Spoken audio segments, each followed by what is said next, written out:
YouTube. It's your boy AJ. I'm here with Rage and Cypher. Make sure you guys hit that like button, subscribe, follow us on Instagram and Twitter at Nets Kingdom 1. Today we're gonna talk about Dylan Harper. So the season's over. We are officially we're in a sixth place for the lottery odds. Before we get into Dylan Harper, we're just gonna do a draft focus on him. What are you guys' quick takes on the end of the year? What would you grade Sean and the team? What would you grade this season? Crazy season, crazy net season. But what would you guys give your quick ending takes on this year ending, season ending? You can go, sir. Well, obviously it wasn't the greatest, right? We're maybe in the spot that we wanted, but gonna have to give it like a D plus. D. D plus. I mean, I could be more harsh. What pissed you off the most this year? Could be being soft, but I mean, it's just hoping that things can turn right, man. It's just not.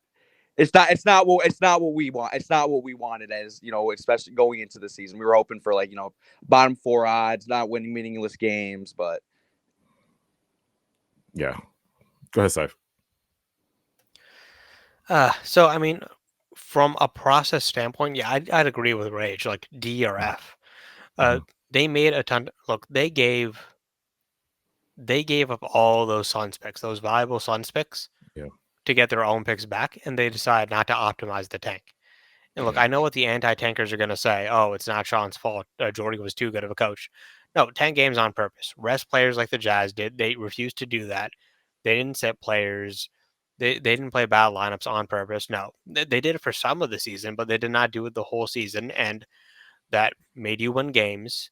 You didn't want to strip down this roster. You didn't trade Cam Johnson. You didn't trade Claxton, which I'm fine with, but you need to rest these guys like the Jazz do. And it cost you a bunch of wins. You won a ton of games, and now you have the sixth best odds, and you have a little over a 50% chance of landing within the 7th or 8th spot. And look, if that happened, if the Nets end up drafting 7th or 8th, the season was a failure. Yes. And look, Sean could draft like a really good player at 7 or 8. That's still possible, but breaking news: the higher you draft, the more likely you are to get a generational talent. Flagg, Harper, Bailey, these guys, those are the guys that you want to target in this draft class. Yeah. And if you don't get those guys, then you made a bad trade. You just did. You traded all those Suns picks to get your picks back. So I would consider the season bad from a process standpoint. If the Nets do get lucky and move into the top 3 on lottery night, I would still. That is the most important thing. I would ultimately grade the season as a success based off that, but not because Sean made an intelligent decision. Yeah, I'm gonna put it incomplete for now. I know you guys give grades, but if I were to grade now, I'll probably give it a D minus. But like I said, if Cypher said, if May 12th comes and we get a number 1, 2, 3, then that grade goes up because that is what we were rooting for. That is what we were tanking. Well, was supposed to be tanking for, but Sean didn't really do the best of his abilities. But if we get a 6, 7, 8, I'm rating this a F because even though that 1, 2, 3, I know Sean Marks is going to get a whole bunch of credit, but I think that credit should go to just the lottery odds. Kind of, he didn't do the best of his ability to tank because Utah GM. It should go to God for giving us the lottery. Yeah, give credit to God for giving us the lottery. I don't know because I'm gonna be like I said, at May 12th, my emotions will be so high if we get a number 1 pick that I probably won't even care about Sean Marks anymore. But it's he didn't do the best of his abilities to get that to tank correctly, because you go through all these media outlets, everybody says, why are the Nets not tanking? Throughout the whole year, it's the Nets are winning games. I thought you guys were supposed to be Cooper Flagg. Every person I talk to that's not a Nets fan were like, aren't you guys supposed to be tanking? Why are you guys winning? We got the Jazz, Raptors, and Philadelphia 76ers with Paul George, Tyrese Maxey, and Joel Embiid tanking better than us. Yeah, 5 games. I mean, the 76ers, I understand they were hurt sometimes, but I mean, there was, throughout essentially almost the entire season, there was always one of them on the court. Yeah. And all we had was Cam Johnson, and CT played with essentially half the season, a little over, little round. Yeah, the injuries played a huge part, because if this team didn't get as injured as we did, we would probably win a ton more games. And I know Sean, like I said, he did right. The good thing he did this year was trade Dennis. He traded DFS. That was good. But I feel like, in my opinion, you should have traded those before the season even started. You should have got rid of them quick. These were Because the he only same package. These were the same packages we could have gotten in the offseason, like we were talking about. You traded these guys for 3 seconds. You could have traded them for 3 seconds in July, in August, in the summertime. Like, you acting like you got a huge haul for these guys. 3 seconds is not like, come on, bro. Like, you could have traded them for 3 seconds in the summer, and then those guys would be gone. We would be a lot worse because the veterans were carrying us in the beginning of the year. That's why we were 500. That would have changed everything. Yeah, would change everything. Yeah, even literally towards then, we waited until like 10 games left to be like, oh yeah, Nick Claxton, you can rest now. Exactly. You know what I mean? Like Cam Johnson. I mean, we were there were some injuries in the road. Unfortunate for him, but it was like that was the only thing really that was also like you said, stopping us from winning games because when CJ was out there, D'Lo was out there. I mean, it was over, and then obviously when the season started, I mean, we were we were in obviously the playoffs. The East was so like it was not good. Like we were like one of the only teams above 500, like 10, 15 games into the season. Yeah. And like I said, I'm giving this incomplete for now before we get to Dylan Harper. But I swear, if we get the 7th pick in this draft, my rant on Sean Marks will be generational. I'm gonna have a generational hate rant on Sean Marks. And I will curse you, Sean Marks, to the heavens if we get an eighth quick pick in too. this draft. When the Nets need to win a game, for the sake of the draft pick, because remember that last game of the season when they rested Cam Johnson and D'Lo, well, we need to beat the Knicks. We need to beat the Knicks because we lost that game. That pick became locked in at 26. If they had won, there was like a chance, like a 25% chance it could have been 22 based off like coin flips. Yeah. So they made that pick worse by tanking when they needed to win. Yeah. And at that point, our pick was already set. So just a lot of bad decisions. And look, there's the Marks apologists, like they're gonna like ride him the entire way. They are Marks fans before they are Nets fans. And it's like, no, at some point, when you keep asking yourself all these questions and you keep making excuse for the guy, like at what point is he like a bad general manager? Yeah. Like I said, we'll see it May 12th. What's coming up. But today we're going to talk about Dylan Harper. So there's a lot of talk about Dylan. I know on most of the mock drafts you type in Dylan Harper, you'll see him at 2.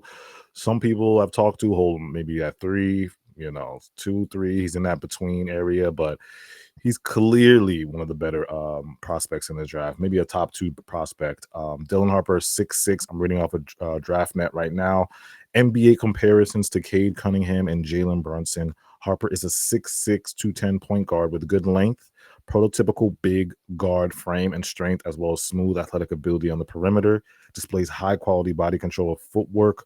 Southpaw, he's a lefty, with a really high skill, has good shot creation ability, and shows excellent ball handling skills needed to pressure defense and give himself space to operate.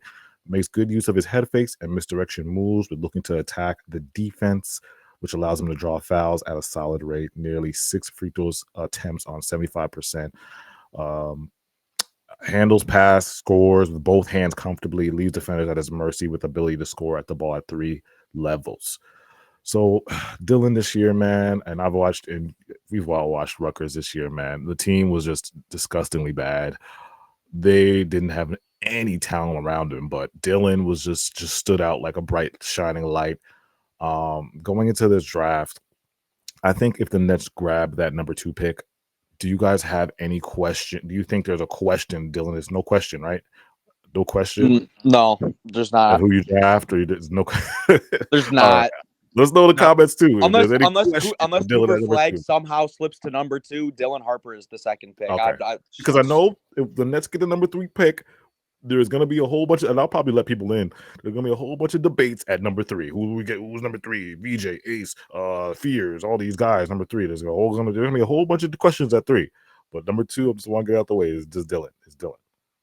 All right. So, yeah. So, Dylan at number 2, I just want to think, like, do you guys think Dylan, a lot of people talk about his upside. Do you see superstar or do you see star? Do you think he has the ability to raise everybody's floor or raise his teammates' floor? Like, can he be a real build around piece for your team, or do you see him as more of like a secondary piece to your like a team that's going forward? Because I think in this draft, in my opinion, if you're drafting in that top three, it's a build around. It should be a build around guy. But there's always questions with each prospect. But what do you guys think about that? With Dylan Harper, I mean, Mhm, yeah, I think he could be the guy. mhm, And look, his best is like a Jalen Brunson, a James Harden, a Cade mhm. Cunningham type of player. And Yeah, all three of those players, in my opinion, could be Jalen Brunson a little bit less, but all three of those players, in my opinion, could be like the best player on a championship team yeah, if you build around them properly.